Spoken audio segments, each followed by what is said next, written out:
Amateur Traveler is in its 20th year now, but can you imagine if I had people on the show who had never been to the destination, but had just read about it or seen a movie about it? That wouldn't make any sense at all, and you wouldn't listen. We all know how important it is to receive advice from people who know a destination to get the most authentic local experience. And a great option for experiencing this is Explore Worldwide and their authentic small group adventures, led by local tour leaders, perfect for solo travelers who want to meet like-minded people with a desire for adventure. I'm often an independent traveler, but 2 of my last 3 trips were with small group tours because they organize everything and it's a lot easier. If you want to recreate the tour I did to Malta, they have a Malta and Gozo Discovery Tour. I'm intrigued by one of their tours called A Taste of Sicily. The company again is Explore Worldwide, and visit exploreworldwide.com to learn more. And thanks to Explore Worldwide for sponsoring this episode of Amateur Traveler. The nights are long, the days are short, and the weather is chilly to downright cold depending on where you are. It's a good time to slip into a Quince iconic Mongolian cashmere sweaters, which start at only $50. You can treat yourself to everyday luxury at an affordable price with Quince. If you really want to dive into luxury, you can check out their leather handbags, washable silk shirts, and European linen sheet sets.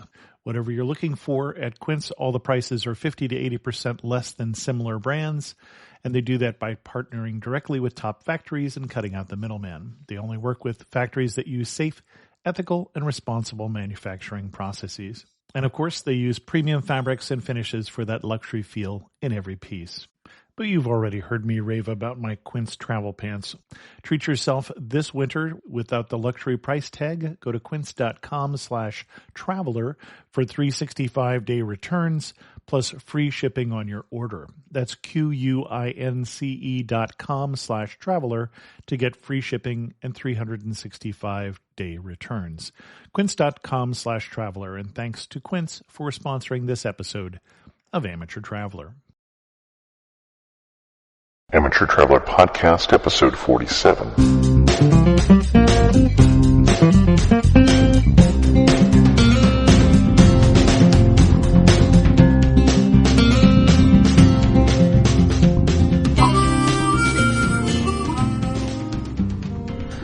Welcome to the Amateur Traveler Podcast. I'm your host, Chris Christensen.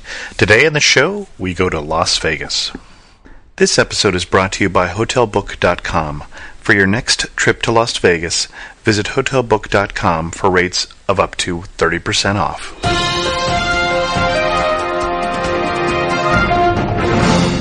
I have one news story for you today, and it comes from Travelzoo, which is a travel newsletter.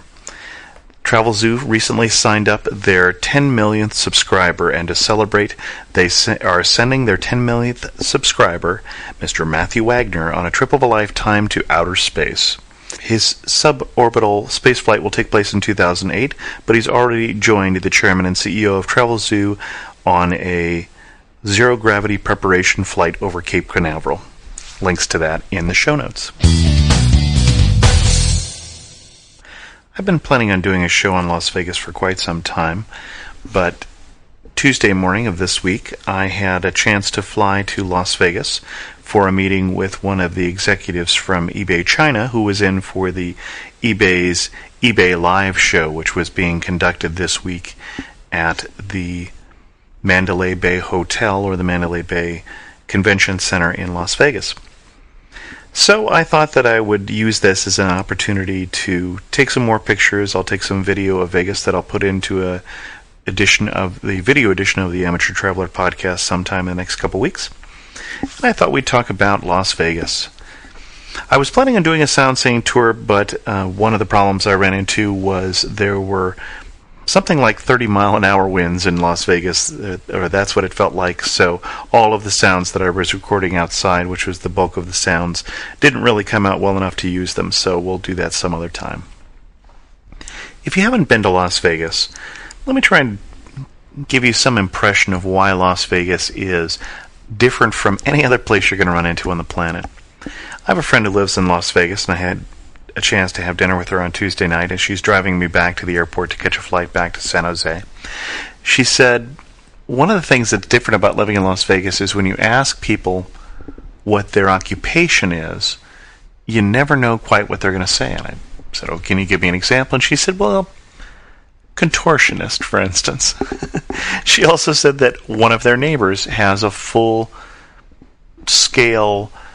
trapeze set taking up their backyard. Probably somebody who works for Circus and basically is a trapeze performer. Or somebody who works for one of the Cirque du Soleil shows. You just never know. The other thing that I thought that was a little different is there were ads on a number of the advertisements for Dan Marino's new restaurant. And the ads said, Dan Marino's new elegant dining experience in the Hooters Casino. And that's apparently the upscale hotel, the upscale restaurant, rather, in the Hooters Casino is Dan Marino's elegant dining experience. That's kind of a Vegas moment also. The other thing to understand about Las Vegas is it's large. It's really, really, really large. I found an article on About.com that lists the 20 largest hotels in the world. 17 of them are in Las Vegas. One of my coworkers learned that the eBay Live event was going to be in Las Vegas last year, and she very quickly made her reservations at the Hilton, which is by the convention center in Las Vegas, only to be completely disappointed because the eBay Live event wasn't at that convention center, because there are several convention centers on the Strip. And this event happened to be at the Mandalay Bay, as I mentioned, which is the third largest hotel in the world, with 4,341 total hotel rooms.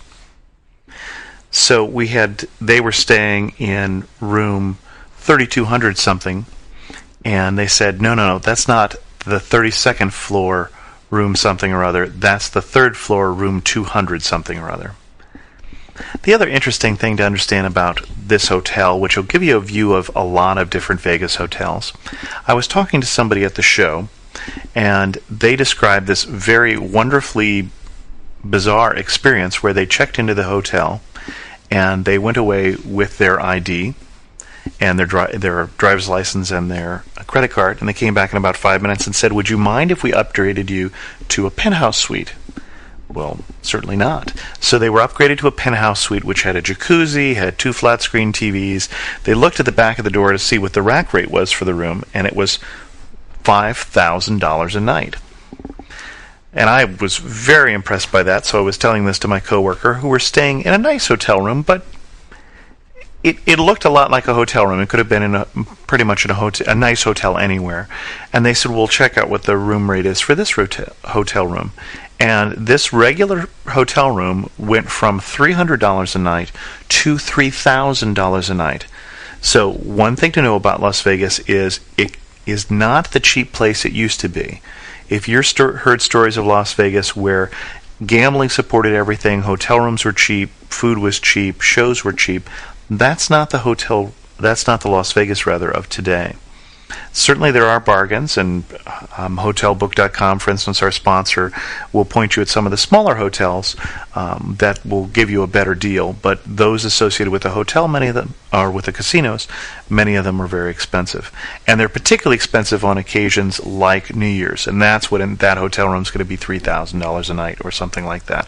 And that hotel will be packed. It will be booked completely. All 4,000 whatever number of rooms will be booked. There's no way I'm going to cover all about Las Vegas in a single show, so let's start with the basics. The main part of Las Vegas that most people have heard of is Las Vegas Boulevard, but you probably heard of it as the Strip. And the Strip is a street that runs north to south in Las Vegas, and most of the major hotels are on the Strip. So 17 of the top 20 hotels, I'll be willing to bet almost all of those, if not all of those, are on the Strip. The Southern Hotel on the Strip currently, as we'll get back to later, would be the one that this convention was at, the Mandalay Bay Hotel, and the Northern Hotel on the Strip would probably be the Stratosphere, which includes the large tower, which has a view of Las Vegas. I think that's where we'd have to say the Strip ends. There are other hotels elsewhere, the Rio and some other well-known ones, but most of the hotels are on the Strip. The Hilton is set back a little from it by the other convention center, where very large conventions like NAB, the National Association of Broadcasters, are. And then there's also a area in downtown Las Vegas, especially Fremont Street, which in the Fremont Street Experience, which is a separate area. And again, there are hotels everywhere, there's gambling everywhere, there's casinos everywhere, there are slot machines in the airport. So that's the first thing you notice when you get to Las Vegas. The other thing you notice when you get to Las Vegas, if you get there like I do, when it's not all that busy, because one small convention like eBay Live does nothing to fill up the city of Las Vegas. And you see in the size of the security lines and how much roped off area there is, and the taxi queues and such, just how many people they can fit into Las Vegas at one time. They're used to handling crowds, they're used to handling large crowds. As you can imagine, 17 of the top 20 hotels in the world, all in one location, that's a lot of people. So how are you going to get around Las Vegas? The Las Vegas airport is one of the closest airports to where the hotels are than you're likely to find. It's a very quick cab ride from the airport to the southern end of the Strip, especially. Quick still meaning $11 to $15, but it doesn't take very long to get there in a shuttle, a cab, or that sort of transportation. You can get a rental car, especially if you're going to get out of the city, because there is abundant parking, predominantly free parking in Las Vegas, but you don't necessarily need a rental car. To get around if you want to go along the Strip, it's quite long. My legs are still a little sore today, but you can walk it. Be advised, though, if you're traveling in the summertime, it's going to be hot. It's going to be very hot. If your definition of hot isn't over 100 degrees, then you might think about doing something other than walking in summertime. And whatever you do, if you're walking around Las Vegas, bring water. There are also shuttles. There's the Deuce, which is a relatively inexpensive bus which runs up and down the Strip, $2 for a trip, $5 for the whole day. There's also a new monorail which runs from the MGM Grand all the way up to the Hilton Hotel, which is ridiculously expensive. It's $5 one way, and I think you can buy a whole day's trip for $40, so just avoid it. There's just really no point in taking the monorail. And don't confuse that with the shorter monorail, which goes just to the Mandalay Bay, the Luxor, and the Excalibur, which is free. So let's talk about the hotels. Unlike a lot of other places where you stay in hotels and visit other things, in Las Vegas, the places that most people tend to spend most of their times are the big hotel casinos. I won't attempt to try and cover all of them on this particular podcast. I'll have to do another show later on with more on Vegas. But we'll start in the Strip, and we'll start at the south part at the Mandalay Bay, since that's where I was. Each of the hotels has a different theme. At least most of the new hotels are built thematically. And the Mandalay Bay, the theme is Malaysia. And there are palm trees, there's a 20,000-gallon fish tank in the lobby, there's a Mandalay Beach, and I'll put some pictures in of that, and the Mandalay Beach is the pool area, but it also includes a lazy river and wave pool and such, quite a large beach area. There is also in the pedestrian walkway that you would walk up to Mandalay Bay, which I don't think hardly anyone does. There are waterfalls and temples and a rope bridge, and so that's all part of the theme of the Mandalay Bay. Is this exotic tropical location? Very nice hotel, very fancy, very modern looking. Like all of the other hotels, once you get into the casino of this hotel, it is a perpetual twilight. I haven't seen at any of the Vegas hotels I've been to, or at least none that I recall, a well-lit casino. Casinos are dark, they have no clocks on the walls, and the idea is that you have no idea what time it is. Many of these hotels in the Mandalay Bay, is no exception, also make it somewhat bewildering in terms of navigating and getting around, especially once you get in the casino. It's not always easy to find your way out again. And when I say hotel and casino, you may not have the right mental picture if you haven't been to Las Vegas. So think of mall, basically half a dozen different restaurants, plus then places where you can get snacks, plus the casino, plus shops. That's really the way that most of these casino, restaurant, hotel combinations are. The idea is that once you get there, if you stay there, you shouldn't have to leave for any reason whatsoever. Think small town, really, is what we're talking about at this point. The Mandalay Bay, when it's full, is about 8 times the size of the town that my father grew up in eastern Colorado. Currently south in the Mandalay Bay, you'll see nothing but souvenir shops offering wedding advice. I kid you not, I'll put a picture of that in the show notes. But north of Mandalay Bay is where we will start the rest of the strip, and north of Mandalay Bay is the Luxor Hotel. The Luxor Hotel, with 4,408 rooms, is the world's second largest hotel.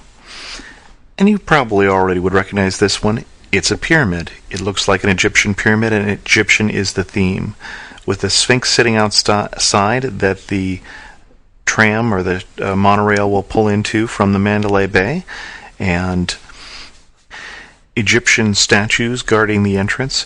One of the things that I like about the Luxor Hotel, of these new amazing modern resorts, is that as you do go inside the casino, it's open to the inside of this pyramid, and so it actually feels more spacious than a lot of the other casinos. It's still twilight. It is in all of these. It's still dark, but it is at least a little more open and inviting, I think, because of that. I have eaten at the buffet in the basement of or the lower levels of the Luxor Hotel, and I can recommend it. It wasn't inexpensive, but it certainly provided a good array of good food. So that is one that I would recommend of the various buffets, though Rio is also one that we enjoyed, which is off the strip.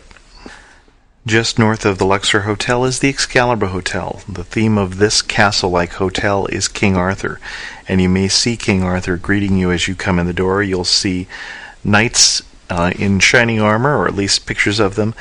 But the other thing you'll see in the Excalibur is it's a little past its prime. Excalibur is going to be a little less expensive than the Luxor and the Mandalay Bay. It's a little older hotel. You'll see more kids there. They have arcades and such. They have a food court that's more kid-oriented. Now, I would never say that Las Vegas was, as they tried to pretend for some time, a family vacation. For me, it's something about the as you're walking along the strip and people are handing you flyers for the strippers or hookers to come to your hotel room, that says to me that we're really not exactly talking Disneyland here, and it never was, but it pretended to be for a while. So I think their current motto of what happens in Vegas stays in Vegas is at least more accurate in terms of what to expect when you go to Vegas. Just north of the Excalibur, you'll see the Brooklyn Bridge, the Statue of Liberty, and the New York skyline that mark the New York Hotel. New York is an interesting hotel. It's one of several different hotels now that inside basically offer what looks to be a street scenes, and in this case, an idealized New York City streets with trees and appropriate New York food, and of course, a casino, strangely enough. And you'll also find ESPN Zone in the New York Hotel, as several of the casinos now are adding in more traditional entertainment experiences. In and amongst the skyline outside, you'll also see a Coney Island-style roller coaster, although it wasn't running, or didn't seem to be running when I was there yesterday. And across the street from the New York is the world's largest hotel, the MGM Grand Hotel and Casino, with its 9 restaurants, 2 food courts, and 5,690 guest rooms. You'll also find live lions inside, a pride of lions. you'll find the Rainforest Cafe and an interesting bar where the barkeeps were dancing on the bar. Further north still, we come to the Monte Carlo Hotel and Casino. Not a lot to say about the Monte Carlo. And then we also come to the remains of the boardwalk. And this is something that I wanted to mention, and I made allusions to it earlier. Vegas is constantly changing. Whatever hotels I tell you are there today may be gone tomorrow. I remember reading that a Las Vegas hotel and casino can be paid for or paid off in a surprisingly short period of time, a matter of a few years. And so Vegas is constantly rebuilding itself with new hotels and new venues. So as you pass at this point right now, there is a remains or ruins of this old hotel, and soon to be replaced with something else. On the other side of the remains of the Boardwalk Hotel and Casino, you come to the Bellagio, the resort. And Bellagio certainly was made famous by Ocean's 11. Bellagio is also most well known in Vegas probably for its fountain show outside, although on a particularly windy day like I was, the fountain show won't happen, but on the half hour, the fountains in front of the Bellagio will belie the fact that Vegas is built in a desert and show you why, of all the cities in the United States, Vegas consumes more water than anywhere else. But the Bellagio also, at this time, has a exhibit of model trains and sort of a model version of the Bellagio and other things within inside. I also liked the ceiling in the Bellagio in the lobby, and I'll put a picture of it in the show notes, of this brightly colorful glass flowers is what I'd have to say. And I ran into somebody having a wedding in the Bellagio, and it's not uncommon to run into somebody having a wedding any place in Vegas. And the Mandalay Bay had a wedding chapel out by the pool even. I want to cover some other topics, so let's skip a bit. As you go north from there, the three hotels that I would point out to you that are probably my favorite just for going in and walking around, even if you're staying someplace less expensive, that would be Caesar's Palace, which, although it's been there for some time, the Forum Shops and some of the things they've done with Caesar's Palace have kept it fresh. The Venetian and the Paris Las Vegas. Both of those last two provide a wonderful little inside cityscape, again in the perpetual twilight of Las Vegas. Same with the Caesar's Palace Forum Shops. But a wonderful little experience for those of you who don't want to spend all your time gambling and want to spend your money shopping instead. Now let's talk entertainment. There's a lot of different entertainment options available in Las Vegas. Some of it free and some of it not. So let's start with the not free. All of the various large casinos have different shows available, and sometimes those shows represent the character of that particular hotel and casino, and maybe sometimes they don't. So, for example, the Excalibur Hotel provides jousting as its show at night, while the Mandalay Bay has Mamma Mia, the musical, and for some reason the Luxor has Carrot Top, who apparently is Egyptian. And the hottest shows would include the Blue Man Group at the Venetian and Celine Dion, who is still sold out months in advance, I believe, at Caesar's Palace. The set of shows playing in Vegas is obviously constantly changing, so I'll put a link up to an entertainment guide, a web-based entertainment guide that you can check out. But here are some of the names that are going to be playing in Vegas. So, Hall & Oates, Reba McEntire, Kenny G, Johnny Mathis, Def Leppard, Journey, Counting Crows, The Go-Go's, Styx, Pink, Ringo Starr, and the All-Star Band, the Beach Boys, Blues Traveler. You get the basic idea. You'll also find Cirque du Soleil, comedians galore, magicians like Lance Burton, of course Wayne Newton, and this being Las Vegas, also known as Sin City, a variety of adult entertainment. There are also attractions. Both the Stratosphere as well as Circus Circus offer carnival rides, little roller coasters and such. Stratosphere very high up in the air in a very scary fashion. And then my favorite attraction, probably, which speaks to the nerd in me, would be the Star Trek experience at the Hilton Hotel, which, while not inexpensive, was actually very well done. In terms of saving money, one thing, if you haven't been there before, you might think about joining the casino's frequent gambler programs. Even if you're not a frequent gambler, you may be able to get some coupons for saving money either on buffets or on the first game at a particular table if you're a gambler. So check into that if you do plan to gamble, especially if it's your first time. Also, if all your money has run out, besides the fountains at Bellagio, you can watch the volcano erupt at the Mirage. You can watch the pirates attack ships at Treasure Island. You can watch the gondoliers at the Venice, which also has street performers and living statues.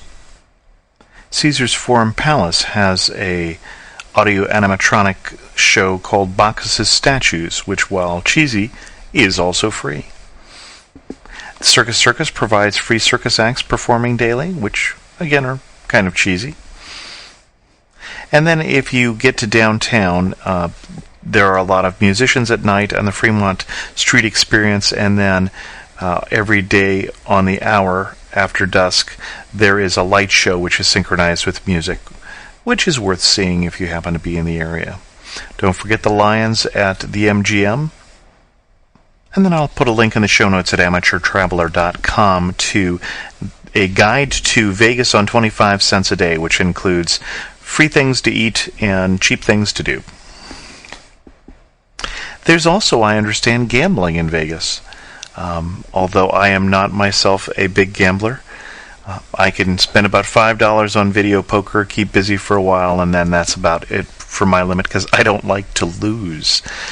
But clearly the gambling is what's funding much of what's in Vegas. And there are all sorts of games and everything you can bet on, from betting on sports clearly to the slots to poker to Pai Gow to Keno to roulette and many other things in between. Even not being a big gambler, I'll have to say I enjoy Vegas, and it comes as a bit of a surprise to me because my first experience with Vegas was Comdex, the big computer show that used to be done in Vegas, probably in 1991.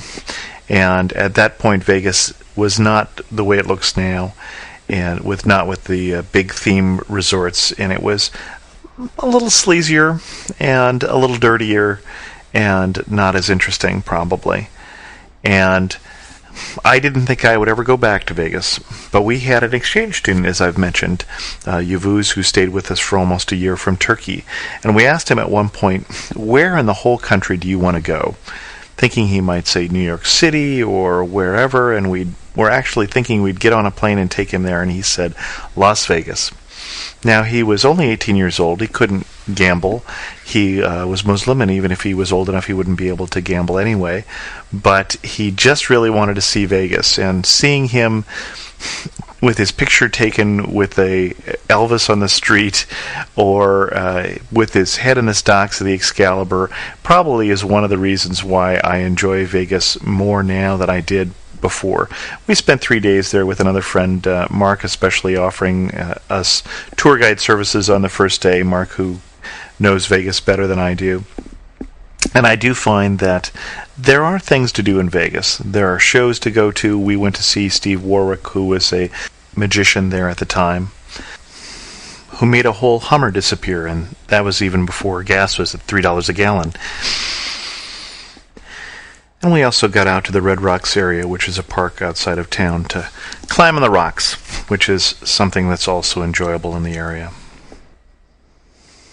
Now, I probably missed your favorite show, your favorite restaurant, or even your favorite hotel at Las Vegas, so feel free to comment on this as any show on the show notes. I'd be interested to know what you find is your favorite part of Las Vegas, or maybe why you'll never go back again.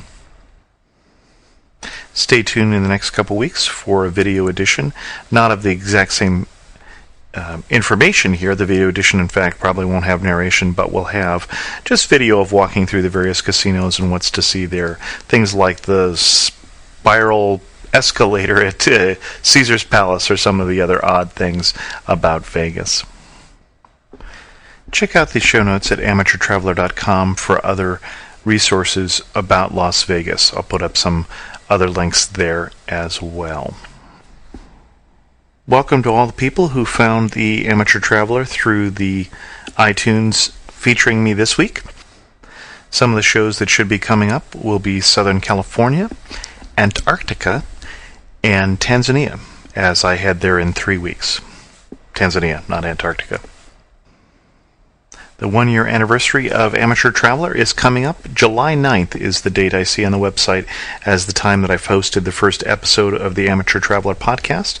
Since then, this is the 47th episode, as I mentioned at the beginning, and the last 45 episodes have come out weekly. The next few weeks may prove a little more challenging to that. I'm not sure what my internet connection will be like in Africa, but I'm still planning on recording some shows even if I don't put them up until later. Please feel encouraged to vote for the show if you like it at Podcast Alley, Podcast Pickle, Yahoo Podcasts, or wherever else podcasts are listed, reviewed, or promoted. And tell your friends. And thanks for listening. This episode was brought to you by HotelBooker.com, which features 20 unique and independent hotels in Las Vegas and over 5,000 worldwide in more than 140 countries. Visit HotelBooker.com to see the latest destination deals in Las Vegas with rates from $58 a night. Whether it's a resort, a cabana, or a castle, HotelBooker.com invites you to stay your way and stay independent.